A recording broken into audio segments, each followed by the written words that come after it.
Hey, what's going on, guys? Mike Gamble here from the Stock Car Spectacle.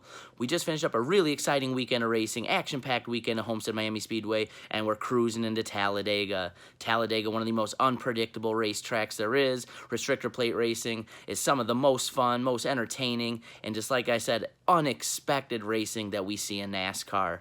So with that being said, it's time to make the gamblers' picks. Guys, as we know, restrictor plate racing can be really hard to kind of pick. We have to try to look back at past performances, and as I always like to say, I've always looked at restrictor plate racing a little bit like poker. You want to try to put the odds in your favor. So how do we do that? First and foremost, one of the things we know is going to come into play this weekend are manufacturer's orders. You start looking around the garage, and one thing that's apparent to anybody that watches NASCAR, there are more Fords than anything else in the garage. So with that being said, picking a Ford driver already puts the odds in your favor. What I like to do from there, I usually like to look at the top 4 teams and pick a couple drivers and go from there. Guys I think are going to be fast are guys like Joey Logano, Brad Keselowski, and Ryan Blaney. They're 3 of the best from Penske Racing. Then we go over to Stewart-Haas Racing. Kevin Harvick does okay here. Eric Almirola really does well at Talladega. I like him a lot. Clint Bowyer, decent pick too. So I look at the Fords to be fast, so let's get into the odds though. The favorites come into the race. Chase Elliott coming in at plus 800 or 8-1, as well as Joey Logano at 8-1. Denny Hamlin and Brad Keselowski both coming in at 10-1 or plus 1,000. Little longer picks for a little more value plays. I like my boy Ryan Blaney, 11-1 or plus 1,100. I think he's one of the better up and coming restrictor plate racers in NASCAR right now. Then, as the aforementioned Eric Almirola coming at plus 1,600 or 16-1. And another guy that I don't really hate a play on, even though he is one of those like win it or wreck it kind of drivers, Ricky Stenhouse Jr. coming in at plus 2,000 or 20-1.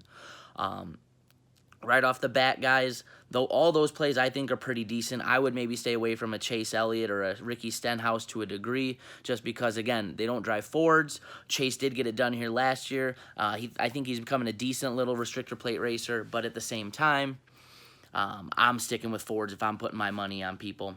So let's look at a little longer shot odds. Now, these guys may not be Ford drivers, but if you're looking for a long play, these guys could play off. Eric Jones coming in at plus 3,300 or 33-1. He's a guy who has won a restrictor plate before. He is one of the better Joe Gibbs Racing restrictor plate racers. I don't hate a play for EJ at that long odds if you're trying to, get a really quick play.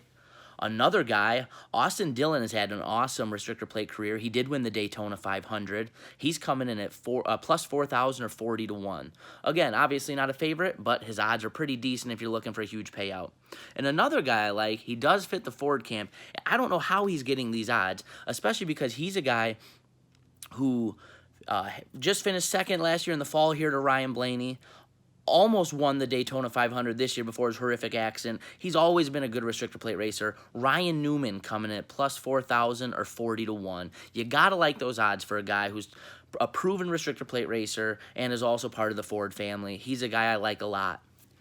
Something else I want to do this week for the first time, we're going to get in some drivers to maybe stay away from. I got 3 in mind right away. First and foremost being Kyle Busch. Kyle Busch is one of the best racers in NASCAR, if not the best right now. But he doesn't seem to have the best track record at restrictor plate races. He still doesn't have a Daytona 500 under his belt. Things just seem to always go wrong for Kyle Busch at restrictor plate tracks. He's a guy I would maybe stay away from. If you're looking at past performance and looking at the odds, there's not enough value for me to play a guy like Kyle Busch.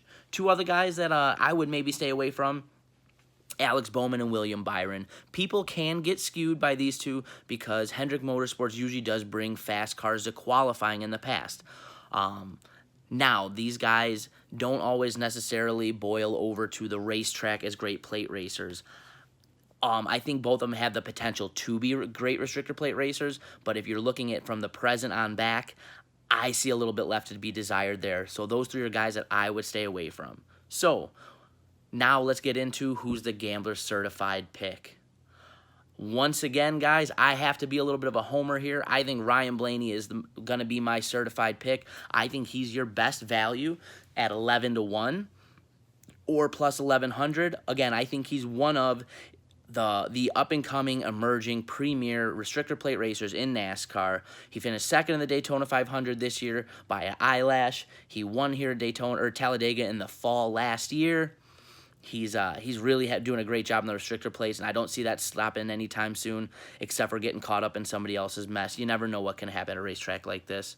I almost picked Ryan Newman, if we're being honest, guys. His odds are just too juicy almost to pass up. Plus 4,000 for a guy that's really proven to be a great restrictor plate racer. I think the odds maybe, we're going to have to see how he responds after his wicked wreck at Daytona earlier this year. This is his first plate race back. I think he's going to handle it like a champ. Ryan Newman's built a Teflon. You can't break that guy. Nothing's going to get inside his head. So, again, he would be my honorable mention pick. So, guys, that's going to do it for me. I hope you guys tune into the race this Sunday. Hope you guys are able to make a little money using my advice here. And we'll check you guys next time. If you guys are watching this, please tune into all of our shows this week. We've got the Homestead Miami Review, the Talladega Preview Show. We had an awesome edition of the Kinsley's Classroom. We were joined by our buddy Patrick Cotto of Cotto's Mojo. Check out his show. Show him some love. We'll be on his shows this week as well. So that's going to be it for me, guys. Have a great week. We'll see you Sunday.